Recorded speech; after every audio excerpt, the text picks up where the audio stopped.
किसान भाइयों नमस्कार, स्वागत है आप सभी का कृषि दर्शन कार्यक्रम के आज के अंक में।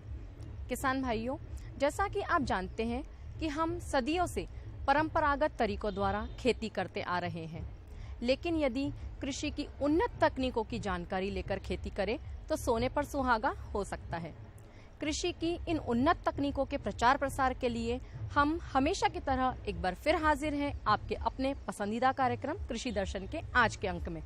तो आइए इस अंक की शुरुआत करते हैं, लेकिन उससे पहले खबरें खेती की और मंडी भाव।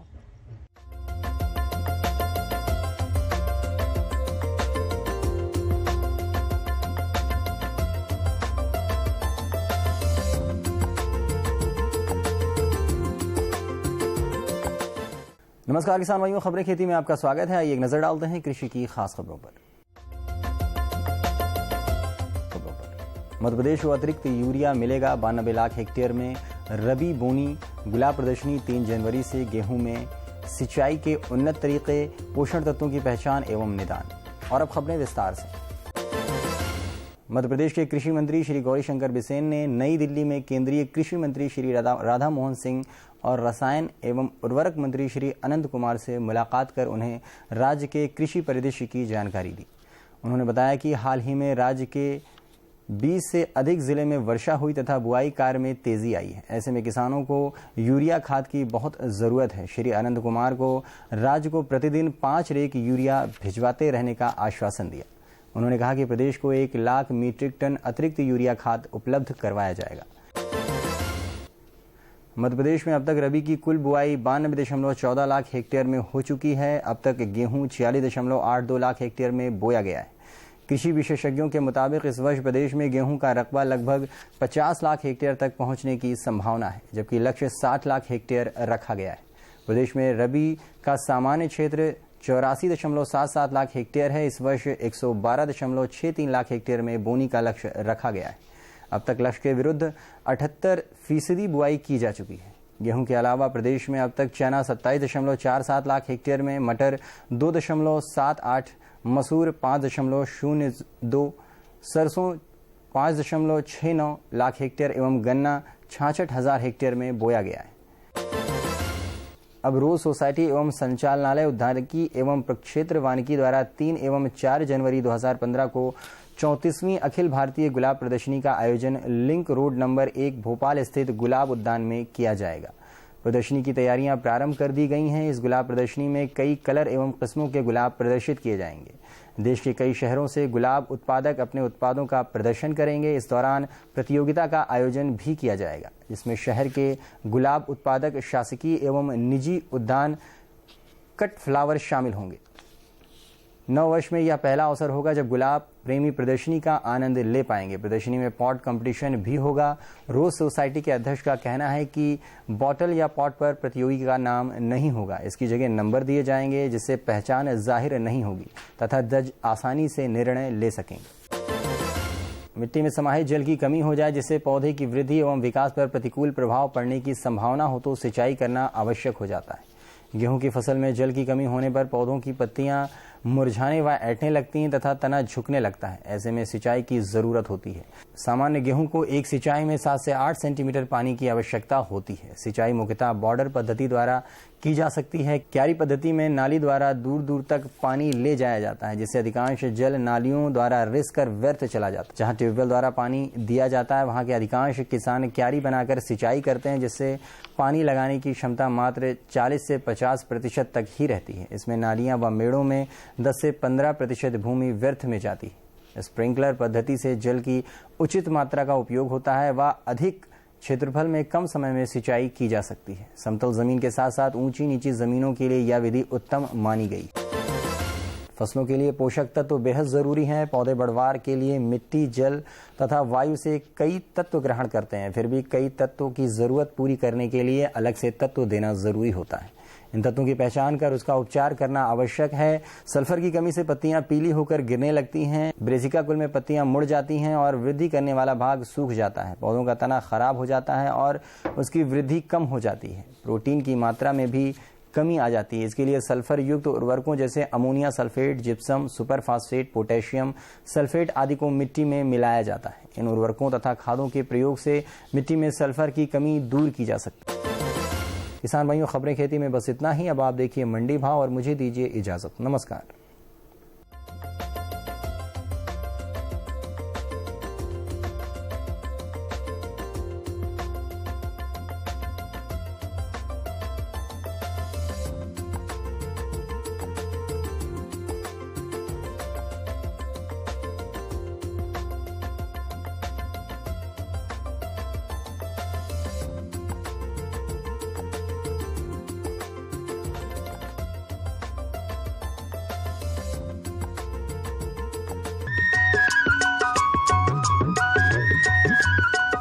ये लो और बताओ। बस। अरे ये क्या भैया जी, बस इतनी सी रासायनिक खाद? किसानी छोड़ रहे हो क्या? किसानी नहीं, नादानी छोड़ रहे हैं। मिट्टी की जांच कराई है। अब तो लाला जी जितनी जरूरत है उतने ही उर्वरक खेत में डालेंगे। हाँ, किसान भाई आज ही अपने जिले की नजदीकी भूमि परीक्षण प्रयोगशाला में मिट्टी की जांच जरूर करवाएं और मिट्टी में पोषक तत्व, नमी व पौधे के विकास को देखते हुए केवल जरूरत के अनुसार ही पोषक तत्व डालें। और हाँ, मिट्टी में गंधक, जस्ता, बोरोन जैसे सूक्ष्म पोषक तत्वों का पता लगाना भी न भूलें। उर्वरक और जैविक खाद के सही उपयोग से भूमि का उपजाऊपन बनाए रखें, उत्पादकता बढ़ाएं, खर्चा घटाएं और बहुमूल्य विदेशी मुद्रा बचाने में भी सहयोग दें। और हाँ, धीमी गति से नाइट्रोजन उपलब्ध कराने वाले उर्वरकों जैसे नीम लेपित यूरिया को प्राथमिकता दें और यूरिया का पत्तों पर छिड़काव करें। अरे वाह, तू तो सचमुच समझदार हो गया रे। अधिक जानकारी के लिए संपर्क करें जिला कृषि अधिकारी या किसान कॉल सेंटर।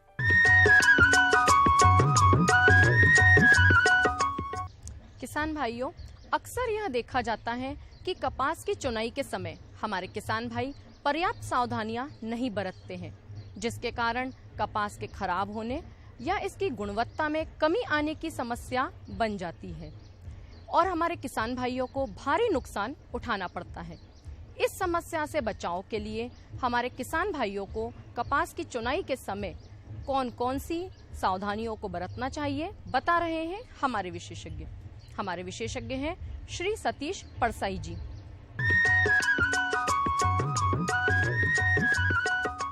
किसान भाइयों नमस्कार। कपास की फसल खेतों में आपके खड़ी हुई है और ऐसी स्थिति भी है कि कई किसान हमारे जो हैं वो अपने खेतों से कपास की फसल हटा चुके हैं और कपास के स्थान पर उन्होंने अपनी रबी फसलें लगा ली हैं। लेकिन हमारे जो कई किसान ऐसे हैं जो कपास को आगे तक बनाए रखते हैं, मार्च तक या होली तक कपास की जो है चुनाई निरंतर बनाए रखते हैं। तो ऐसे किसान भी हैं और जहाँ तक ऐसे किसान हैं जिन्होंने कपास की फसल अपनी बनाए रखी है खेतों में, जहाँ तक कपास का प्रश्न है, चूँकि पूरे प्रदेश में हमारे किसान जो है मुख्य रूप से बीटी कपास का उत्पादन लेते हैं और बीटी जो किस्में हैं ये गुणवत्ता इनकी बहुत अच्छी है। अच्छी गुणवत्ता का रेशा इनसे मिलता है। अच्छी गुणवत्ता के कारण ये किस्में जो हैं बहुत ज़्यादा लोकप्रिय हैं और पूरे प्रदेश में जहाँ तक कपास का प्रश्न है, निमाड़ अंचल में सबसे ज़्यादा कपास अपने प्रदेश में लगता है। तो पूरे प्रदेश में एक समान बीटी कपास का ही उत्पादन हमारे किसान जो हैं सामान्य रूप से ले रहे हैं।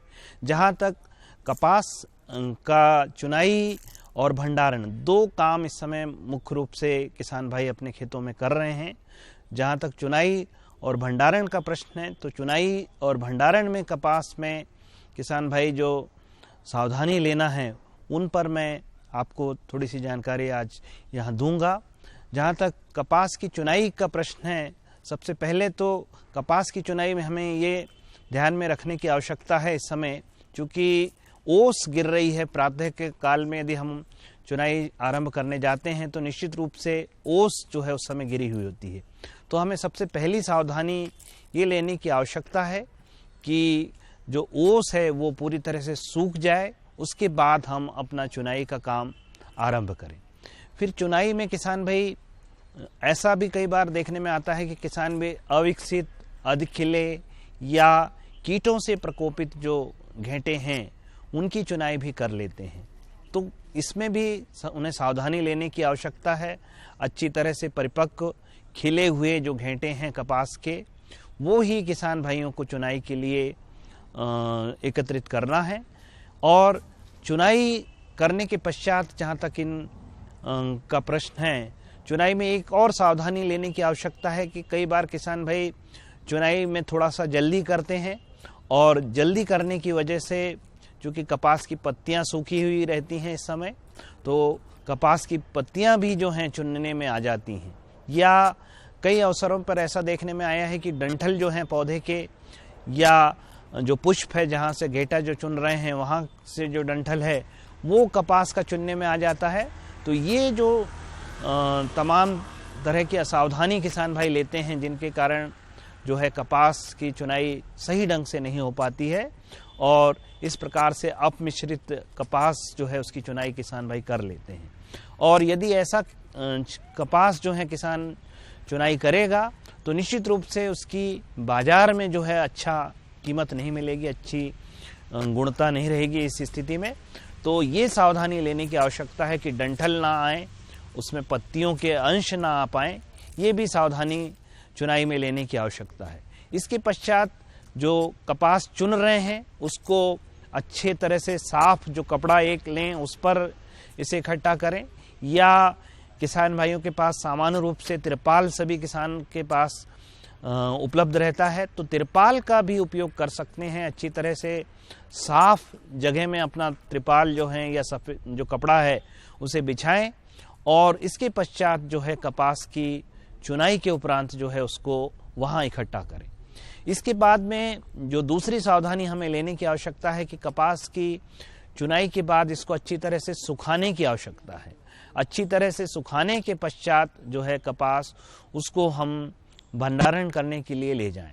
भंडारण में भी जितनी सावधानी हमें चुनाई में लेना है, उतनी ही सावधानी लेने की आवश्यकता होती है भंडारण में भी, क्योंकि यदि हम भंडारण कपास का सही ढंग से नहीं करते हैं तो निश्चित रूप से ये खराब होने की संभावना रहेगी। ये खराब यदि हो जाता है तो फिर इसका बाजार में जब भी हम इसको विक्रय करने जाएंगे तो इसका अपेक्षित मूल्य नहीं मिल पाएगा। तो इसलिए हमें ये सावधानी लेने की आवश्यकता है कि कपास का जो भंडारण करने जा रहे हैं वो स्थान जो है स्वच्छ हो, हवादार हो, और यथासंभव किसान भाई पक्के स्थान पर, जो भी पक्का भंडार गृह है उनके पास यदि उपलब्ध होता है तो वहाँ भंडारण की व्यवस्था करें, और इसके बाद भंडारण करने जाएं। और यथासंभव जो है इसे चूहों से सुरक्षित होना चाहिए जो भंडार गृह है उसको। तो ये सावधानी यदि किसान भाई लेते हैं तो निश्चित रूप से उनका कपास का अपेक्षित मूल्य मिलेगा और उन्हें पूरा इससे जो है उसका फायदा मिलेगा। धन्यवाद।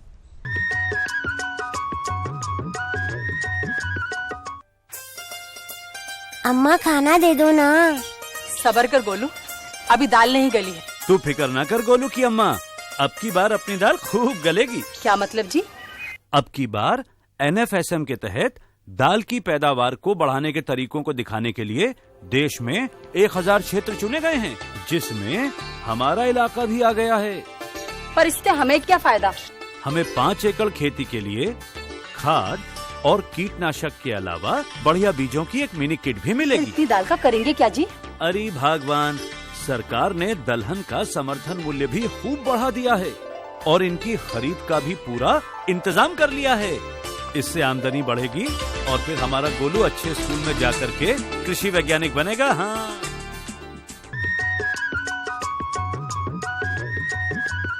किसान भाइयों, कई बार यह देखा जाता है कि पशुओं की उचित देखभाल न कर पाने के कारण उनमें संक्रमित रोगों का खतरा बना रहता है। इन संक्रमित रोगों में से एक प्रमुख रोग है थनैला, जो कि हमारे दुधारू पशुओं में मुख्य रूप से पाया जाता है। इस रोग के कारण हमारे दुधारू पशुओं को काफी परेशानियों का सामना करना पड़ता है।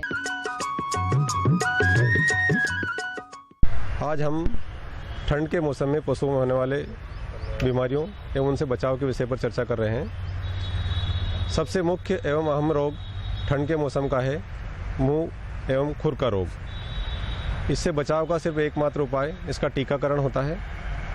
अतः जिन किसान भाइयों ने अपने पशुओं में टीकाकरण करवा लिया है वो तो ठीक है, जिन्होंने नहीं करवाया है वो नज़दीक के पशु चिकित्सालय या औषधालय में जाकर वहाँ से पशु चिकित्सक को बुलाकर अपने पशुओं का FMD या मुंह खुरी रोग के विरुद्ध टीकाकरण करवा लें। अगर ये बीमारी आ गई है आपके पशुओं में तो चूँकि ये छोटे 1 साल से छोटे जो पशु होते हैं, बच्चे होते हैं, उनके लिए तो जानलेवा होती है, परंतु जो दूसरे होते हैं, बड़े जानवर होते हैं, जैसे गर्भ पशु है, गर्भस्थ पशु है, तो उसमें गर्भ गिरने की संभावना इसमें होती है। अगर वर्किंग एनिमल्स है जैसे बेल वगैरह है तो वो फिर उसमें फोटोसेंसिटाइजेशन यानी कि धूप में उनको निकलने में तकलीफ होना, खुर में छाले हो जाते हैं, तो आप उनसे पूर्ण रूप से काम नहीं ले सकते हैं।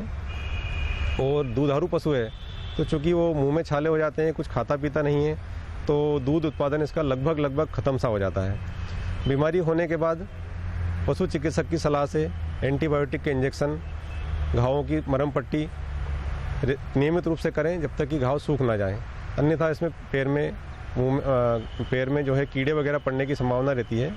और मुंह में कई बार इतना खतरनाक रूप धारण कर लेता है कि जीभ की खाल तक निकल जाती है, मुंह में भी बहुत गहरे गहरे घाव हो जाते हैं। अतः एंटीसेप्टिक दवाई का घोल वगैरह मुंह में भी लगाएं, पैरों की भी नियमित रूप से पट्टी मरहम पट्टी वगैरह करवाएं, उससे बीमारी फिर बाद में ठीक हो जाती है।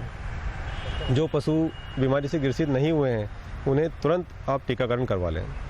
ये तो ठंड के मौसम की बड़े जो 2 खुर वाले जानवर होते हैं उनकी इस मौसम की मुख्य बीमारी है।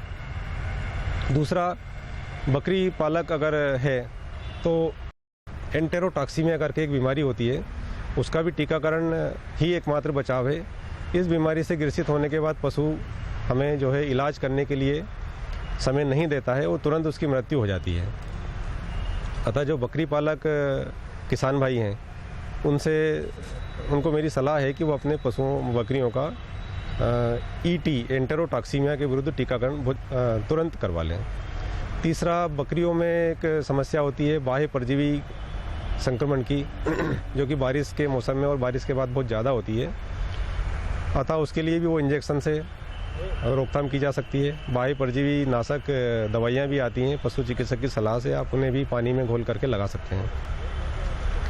तीसरी जो समस्या बारिश के मौसम के बाद पशुओं में होती है वो होती है अंतः परजीवी का संक्रमण, जो सभी प्रकार के बकरी हो, चाहे छोटे पशु हो चाहे बड़ा हो, गाय बैल भैंस सब में होती है।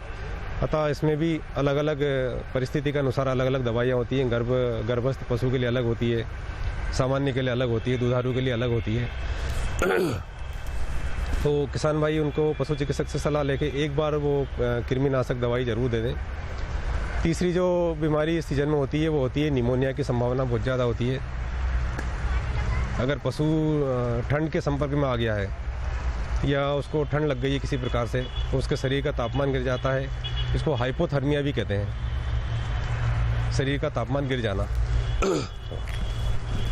अगर ये इसका समय रहते सही उचित प्रभाव मतलब इलाज नहीं किया गया तो ये फिर निमोनिया में कन्वर्ट हो जाता है और निमोनिया ज़्यादा होने पर पशु की मृत्यु हो जाती है। इस तरह अगर आपको पशु ग्रसित रूप इस बीमारी से दिखता है तो उसकी भी आप तुरंत इलाज करवाएं। ठंड के मौसम में इसके अलावा कई बीमारियां, मच्छर मक्खी का प्रकोप भी बहुत ज़्यादा होता है, साफ़ सफाई भी रखें, अन्यथा इनसे जनित जो बीमारियां होती हैं उसके होने की संभावना बहुत ज़्यादा रहती हैं।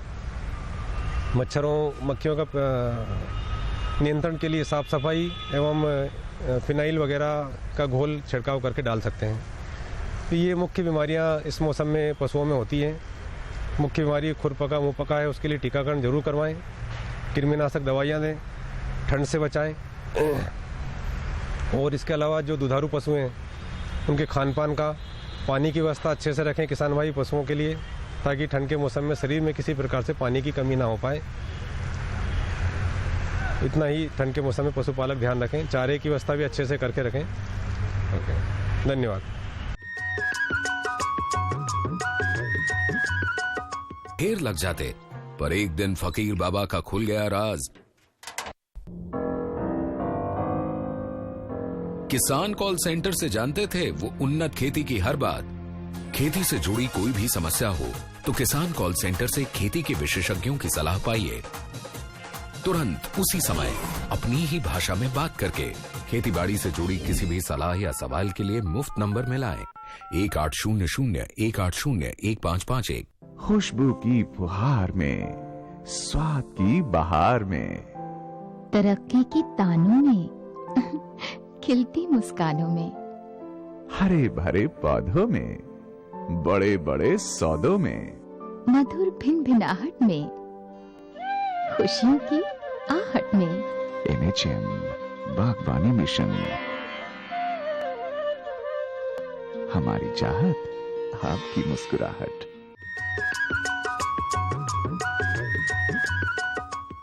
किसान भाइयों, कृषि कार्यों में मौसम की अहम भूमिका होती है, इसलिए यदि हम मौसम को ध्यान में रखते हुए कृषि कार्य करें तो निश्चित ही अच्छा लाभ अर्जित कर सकते हैं। जी हाँ किसान भाइयों, अब वक्त हो चला है कृषि मौसम सलाह का। तो आइए देखते हैं आज की हमारी कृषि मौसम सलाह क्या है।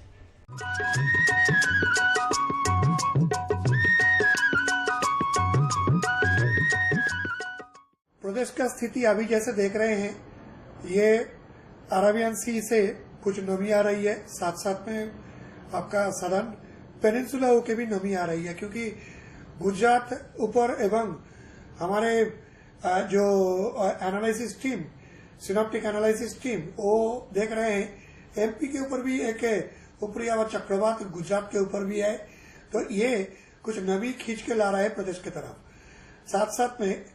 साथ साथ में जानते हैं कि बंगाल के खाड़ी में एक कम दबाव क्षेत्र है, वहां से इस एमपी के तरफ नमी आ रही है एवं ये कल तक प्रदेश शीतलहर के लपेट में था, तो मतलब पश्चिमी विक्षोभ वो भी अपना करिश्मा दिखा रहे थे। तो अभी ये तीनों का जो कंबाइंड रिजल्ट देख रहे हैं कि जो न्यूनतम तापमान बादल आने की वजह से एवं ये जो छुटपुट कुछ बारिश हो रहा है, बारिश जो हो रहा है ये मोस्टली हल्का से मीडियम टाइप ही होगा, इससे ज्यादा नहीं, क्योंकि ये मध्यम टाइप बादल, मध्यम हाइट का बादल छाए हुए हैं एवं ये mostly extreme north, extreme north east ये छोड़ के बाकी पूरा प्रदेश ही छाए हुए है। तो सोर्स मैंने बताया, एक है अरेबियन सी से वेस्ट एमपी के ऊपर आ रहे हैं और उधर बंगाल के खाड़ी से भी आ रहे हैं। तो अभी फर्स्ट टाइम ऐसा हुआ, न्यूनतम तापमान बढ़ के 10-11 हो गया एवं अधिकतम तापमान जो फर्स्ट टाइम बहुत सारे जगह संभाग में हो गया 16 या उससे नीचे, यानी कि कोल्ड डे ये सीजन में फर्स्ट टाइम एक्सपीरियंस करने जा रहे हैं हम लोग, जिसका पूर्वानुमान हमने दिया कि भोपाल, आपका सतना, रीवा, सागर, ग्वालियर संभाग, साथ साथ में नरसिंहपुर डिस्ट्रिक्ट एवं पचमढ़ी डिस्ट्रिक्ट, ये जगह पे आपका कोल्ड डे, शीतल दिन दिवस, इसका पूर्वानुमान लगाया आज कल 2 दिन एवं अगला 48 आवर्स ये स्थिति ऐसा ही चलता जाएगा। मुझे लगता है अराउंड 3rd या 4th कॉमन पब्लिक को ये वेदर से छुटकारा मिलेगा, लेकिन जैसे ही ये वेदर क्लियर होगा तुरंत प्रदेश शीतलहर के लपेट में फिर से आएगा। तो अभी ये जो छुटपुट बारिश एक्सपेक्टेड है, पूरा प्रदेश में ही हल्का फुल्का बारिश गिरेगा, ये विंटर फसल के लिए अच्छा है एवं